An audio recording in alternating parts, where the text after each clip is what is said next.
Class 6. Today we will do chapter ratio, proportion and unitary method, which is chapter 7, page number 120. ठीक है, तो सबसे पहले तो हम लोग जानेंगे रेशियो क्या आता है. तो रेशियो क्या है? Ratio is simply a fraction. ठीक है, तो यानी देखिए the comparison of two quantities by division is called ratio. यानी दो क्वांटिटी को हम लोग कंपेयर करेंगे डिवीजन से. ठीक है, तो हम लोग उसको क्या बोलते हैं? रेशियो बोलते हैं. ठीक है, या फिर सिंपली एक फ्रैक्शन को हम लोग क्या बोल सकते हैं? रेशियो बोल सकते हैं. Suppose we are given two quantities X and Y of same kind. यानी कोई एक तरह का चीज है, उसका दो क्वांटिटी दिया हुआ है एक्स और वाई, तो उसका रेशियो हम लोग कैसे रिप्रेजेंट करेंगे? ऐसे लिखते हैं, एक्स इज टू वाई लिखते हैं, इसको इज टू पढ़ते हैं. ठीक है, ये जो दो डॉट दिया हुआ है इसको इज टू पढ़ेंगे हम लोग. एक्स इज टू वाई और एक्स डिवाइडेड बाई वाई और एक्स बाई वाई, ये तीनों जो है सेम चीज है. ठीक है, आप इसको ऐसे भी लिख सकते हैं, ऐसे भी लिख सकते हैं, ऐसे भी लिख सकते हैं, लेकिन अगर रेशियो में रिप्रेजेंट करने के लिए बोला गया तो ऐसे रिप्रेजेंट कीजिएगा. ठीक है, उसके बाद आप लोग ऐसे या डायरेक्ट ऐसे लिख सकते हैं. ठीक है, तो the ratio of two non zero numbers X and Y is the fraction X by Y return as. इसको लिखते कैसे हम लोग? एक्स इज टू वाई ऐसे लिखते हैं हम लोग. ठीक है, and read as X is to Y. It is denoted by sign this. ठीक है, रेशियो का साइन हम लोग इस तरह से डिनोट करते हैं और पढ़ते हैं हम लोग इज टू करके पढ़ते हैं. ठीक है, इस साइन को हम लोग इज टू पढ़ते हैं. बाकी आगे पीछे जो दो क्वांटिटी है उसके बारे में, और इसको हम लोग चेंज करके ऐसे लिख सकते हैं, ऐसे लिख सकते हैं, एक्स डिवाइडेड बाई वाई लिख सकते हैं, या फिर डायरेक्ट हम लोग ऐसे लिख सकते हैं. ठीक है, तो देखिए फॉर एग्जाम्पल यहाँ पर दिया हुआ 2/7 और 2:7 is the ratio in which the first term is, ये देखिए ये 2/7 को या फिर 2:7 इसका ये एक रेशियो है जिसका पहला टर्म क्या है? 2 है. यानी पहला टर्म 2 है और दूसरा टर्म क्या है? सेकेंड टर्म 7 है. First term is 2 and second term is 7. Okay, now coming to the exercise. First page number 126, exercise 7.1. हम लोग सबसे पहले पहला सम्स करेंगे number A. Express each of the following ratios in simplest form. तो इसको simplest form करना है. तो सिंपलेस्ट फॉर्म मतलब जैसे हम लोग ऑलरेडी से चैप्टर फ्रैक्शन और डेसिमल में किए थे सिंपलेस्ट फॉर्म. सिंपलेस्ट फॉर्म करना मतलब क्या है? रिड्यूस करना. रिड्यूस कैसे करेंगे? नंबर ए करके हम आप लोगों को दिखा रहे हैं. 1 का ए में क्वेश्चन है 24:32. तो इसको हम लोग कैसे करके लिख सकते हैं? इसको लिख सकते हैं 24 डिवाइडेड बाई 32 लिख सकते हैं. एक ही मतलब है फ्रैक्शन. तो उसको हम लोग क्या करते हैं? रिड्यूस करते हैं. और रिड्यूस करना ऑलरेडी से आप लोगों को फ्रैक्शन चैप्टर में हम सिखा चुके हैं. फ्रैक्शन में भी और डेसिमल में भी आप लोग रिड्यूस किए हैं. तो कैसे करेंगे इसको? 2 से काटेंगे, ऊपर ही 2 से कटेगा. 2 12 जा, 2 16 जा. ठीक है, उसके बाद क्या? वापस से 2 से कटेगा. 2 6 जा 12, 2 8 जा 16. फिर वापस से 2 से कटेगा. 2 3 जा 6, 2 4 जा. अब क्या 3 और 4 कटेगा? नहीं कटेगा. तो क्या हो जाएगा मेरा? लास्ट में क्या बच गया? 3/4. अब हम लोग उसको रेशियो में कैसे लिखेंगे? 3:4. तो इसका सिंपलेस्ट फॉर्म क्या हो गया? 24:32 का 3:4. ये हो जाएगा मेरा आंसर. ओके, ये हो जाएगा सिंपलेस्ट हो जाएगा आंसर.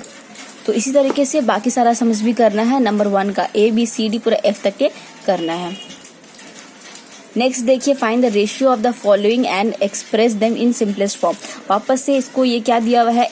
सिंपलेस्ट फॉर्म में एक्सप्रेस करना है. और इसको सिंपलेस्ट फॉर्म में एक्सप्रेस करना है. पहले तो रेशियो में लिखना है, रेशियो फाइंड करना और फिर उसका सिंपलेस्ट फॉर्म में एक्सप्रेस करना है. तो सबसे पहले नंबर ए देखिए 20 सेंटीमीटर इज टू 8 mm है दिया हुआ है. ठीक है, तो इसको हम लोग सबसे पहले क्या करेंगे? कन्वर्ट करेंगे. और कन्वर्जन करना सिखाए आप लोग चैप्टर 6 में, क्लास 6 के ही चैप्टर फ्रैक्शन में ही करना सिखाया है आप लोगों को. ठीक है, पेज नंबर देखिए 114, चैप्टर 6 में आप लोगों को हम सिखाए हैं कि कन्वर्जन कैसे करते हैं. ठीक है, कन्वर्ट कैसे करते हैं, यानी रुपीज़ और पैसे है तो इसको रुपीज़ में हम लोग कैसे कन्वर्ट करेंगे, और सेंटीमीटर और मिलीमीटर है तो एक यूनिट में कैसे कन्वर्ट करेंगे. और ऑलरेडी से आप लोगों को हम ये भी बताए हैं, सारा रिलेशन बताएं. ठीक है, सेंटीमीटर से मीटर का क्या रिलेशन है, किलोमीटर और मीटर में क्या रिलेशन है, रुपीज़ और पैसे में क्या रिलेशन है, केजी और ग्राम में क्या रिलेशन, ये ऑलरेडी से पता है आप लोगों को, ये करवा चुके हैं.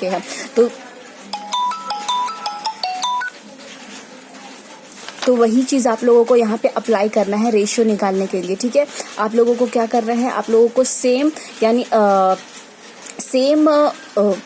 सेंटीमीटर को मिलीमीटर में कर सकते हैं यार. मिलीमीटर को आप लोग क्या करते हैं? सेंटीमीटर में कन्वर्ट कर सकते हैं. यानी दोनों को जो अलग अलग डिफरेंट यूनिट है, सेम यूनिट में पहले कन्वर्ट कीजिएगा, उसके बाद रेशियो के फॉर्म में लिखिएगा. ठीक है, इसके लिए एग्जाम्पल नंबर आप लोग देखिएगा. एग्जाम्पल नंबर 1 देखिएगा, पेज नंबर 121 में है. ठीक है, जैसे यहाँ पे दिया हुआ देखिए सेम क्वेश्चन है, नंबर 2 में बोल रहा है वैसे ही सेम क्वेश्चन है. Both the quantities to be compare should be in same unit. ठीक है, for example find the ratio 30 centimetre and 3 metre. तो सेम क्वेश्चन वहां पे था, फाइंड द रेशियो निकालने के लिए बोल रहा था, और उसके बाद फिर सिंपलेस्ट फॉर्म। तो पहले हम लोग रेशियो निकालेंगे। तो रेशियो निकालने के लिए कैसे करेंगे, 30 सेंटीमीटर और 3 मीटर है, तब क्या करेंगे 30 सेंटीमीटर इक्वल टू 3 मीटर होगा। अब क्या करेंगे, दोनों को सेम यूनिट में कन्वर्ट करना है, ठीक है। तो कन्वर्ट करने के लिए क्या करेंगे, 30 सेंटीमीटर और 3 मीटर को क्या लिख सकते हैं, 300 सेंटीमीटर। क्यों लिख सकते हैं, क्योंकि इन लोगों मीटर और सेंटीमीटर के बीच में क्या होता है, 100 का होता है, रिलेशन 100 का होता है, ठीक है। तो इसीलिए हम लोग क्या लिख सकते हैं, 300 सेंटीमीटर, यानी 1 मीटर इक्वल्स टू 100 सेंटीमीटर। तो 3 की कितना हो जाएगा, 300। कन्वर्ट करना आप लोगों को ऑलरेडी सिखा चुके हैं, तो ऐसे करके कन्वर्ट कीजिएगा। अब हम लोग क्या है, देखो ये कितना आ गया, 30 to 300 सेंटीमीटर आ गया, ये रेशियो में कन्वर्ट हो गया। यानी अब ये रेशियो प्रॉपर रेशियो है, क्योंकि दोनों का यूनिट सेम है, सेम यूनिट हो गया। अब ये रेशियो में कन्वर्ट होने के बाद क्या करेंगे, अब इसको हम लोग डिवाइड करेंगे यानी सिंपलेस्ट फॉर्म में ब्रेक करेंगे। सिंपलेस्ट फॉर्म में करने के लिए क्या करते हैं, हम लोग फ्रैक्शन में से लिखते हैं और रिड्यूस करते हैं। रिड्यूस करके हम लोग का सिंपलेस्ट फॉर्म आया, तो ये 1/10 आ गया। अब क्या हो जाएगा, इसको वापस से हम लोग रेशियो में लिख देंगे, तो ये हो जाएगा हम लोगों का सिंपलेस्ट फॉर्म, ठीक है। तो सेम इसी तरीके से आप लोगों को नंबर 2 वाला सम्स करना है, ठीक है। नंबर 2 का सारा सम्स करना है। फॉर एग्जाम्पल एक हम करके आप लोगों को दिखा दे रहे हैं, ये वाला डी वाला सम्स, ठीक है। तो नंबर डी वाला सम्स देखिए कितना है, 125 पैसे एंड 2 रुपीज। तो हम लोग इसको क्या कर सकते हैं, रुपीज को हम लोग पैसे में कन्वर्ट कर सकते हैं। तो ठीक है, 125 पैसे इस टू क्या लिख सकते हैं, 2 रुपीज लिख सकते हैं। ये हो गया रेशियो में कन्वर्ट। लेकिन अब जो पैसे और रुपीज भी हम लोग नहीं काट सकते, रिड्यूस कर सकते, दोनों का जो यूनिट है वो सेम होना चाहिए। इसलिए क्या करेंगे, रुपीज को हम लोग पैसे में कन्वर्ट कर देंगे।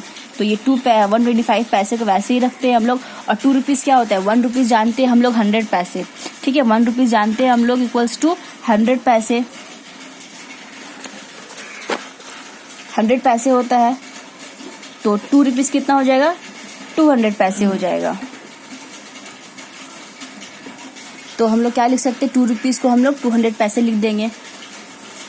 अब देखिए कि दोनों का जो रेशियो है, दोनों का सेम कर देंगे, दोनों का जो यूनिट है सेम हो जाएगा। अब हम लोग क्या करेंगे, उसको सिंपलेस्ट फॉर्म में करने के लिए क्या करेंगे, फ्रैक्शन के फॉर्म में लिखेंगे, यानी 125 डिवाइडेड बाई 200। अब इसको काटेंगे सिंपली, 5 से कट जाएगा ये 5, कितना हो जाएगा, 5 2 = 10, 5 5 = 25, 5 40। वापस से 5 से कटेगा, ठीक है, 5 5 = 5, 8 = अब तो ये और नहीं कटेगा, तो कितना आ गया हम लोगों का, इसका काटने के बाद कितना आ गया, 5/8। तो हम लोग इसको क्या लिख सकते हैं, ये मेरा सिंपलेस्ट फॉर्म हो गया। अब हम लोग इसको रेशियो में कैसे लिखेंगे, नेक्स्ट लाइन नीचे लिखेंगे 5:8। ये हो जाएगा हम लोगों का आंसर, ये हो जाएगा मेरा सिंपलेस्ट फॉर्म, ठीक है। तो ये हो जाएगा मेरा आंसर। तो इसी तरीके से आप लोग 2 का सारा सम्स कीजिएगा, 1 और 2।